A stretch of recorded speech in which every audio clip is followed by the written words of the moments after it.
നിയമസഭാ തെരഞ്ഞെടുപ്പ് ജില്ലയിൽ വോട്ടിംഗ് യന്ത്രങ്ങളുടെ ആദ്യഘട്ട പരിശോധന ജനുവരി 3 മുതൽ. വോട്ടിംഗ് യന്ത്രങ്ങളുടെ പ്രവർത്തനക്ഷമതയും സുതാര്യതയും ഉറപ്പുവരുത്തുന്നതിനായി എല്ലാവിധ സുരക്ഷാ ക്രമീകരണങ്ങളും ജില്ലാ ഭരണകൂടം പൂർത്തിയാക്കിയിട്ടുണ്ട്.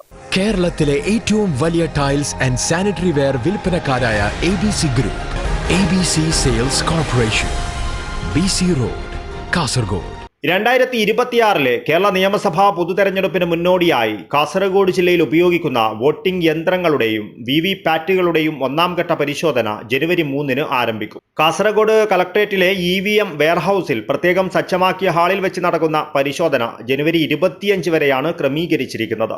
ഭാരത് ഇലക്ട്രോണിക്സ് ലിമിറ്റഡിൽ നിന്നുള്ള അംഗീകൃത എഞ്ചിനീയർമാരുടെ നേതൃത്വത്തിൽ ജില്ലാ തെരഞ്ഞെടുപ്പ് ഓഫീസറുടെ നേരിട്ടുള്ള മേൽനോട്ടത്തിലാണ് പരിശോധനകൾ നടക്കുന്നത്. തെരഞ്ഞെടുപ്പ് കമ്മീഷന്റെ നിലവിലുള്ള നിർദ്ദേശങ്ങൾ അനുസരിച്ച് FLC വിജയിക്കുന്ന യന്ത്രങ്ങൾ മാത്രമേ വരാനിരിക്കുന്ന തെരഞ്ഞെടുപ്പിൽ ഉപയോഗിക്കുകയുള്ളൂ.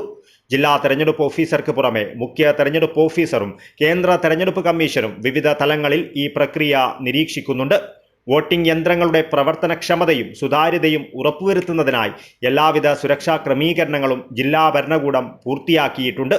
പരിശോധനാ പ്രക്രിയയ്ക്ക് സാക്ഷ്യം വഹിക്കുന്നതിനായി ജില്ലയിലെ അംഗീകൃത ദേശീയ സംസ്ഥാന രാഷ്ട്രീയ പാർട്ടികളോട് തങ്ങളുടെ പ്രതിനിധികളെ അധികാരപ്പെടുത്തുവാൻ ഡിസംബർ 22 രേഖാമൂലം ആവശ്യപ്പെട്ടിട്ടുണ്ട്. രാഷ്ട്രീയ പാർട്ടികളുടെ ജില്ലാ ആസ്ഥാനങ്ങളിലും സംസ്ഥാന ആസ്ഥാനങ്ങളിലും ഇത് സംബന്ധിച്ച അറിയിപ്പുകൾ കൈമാറി. യന്ത്രങ്ങളുടെ പരിശോധന സംബന്ധിച്ച കൂടുതൽ വിവരങ്ങൾ ECI വെബ്സൈറ്റിൽ ലഭ്യമായ ഇലക്ട്രോണിക് വോട്ടിംഗ് മെഷീൻ മാനുവലിൽ ലഭ്യമാണെന്നും അറിയിച്ചു.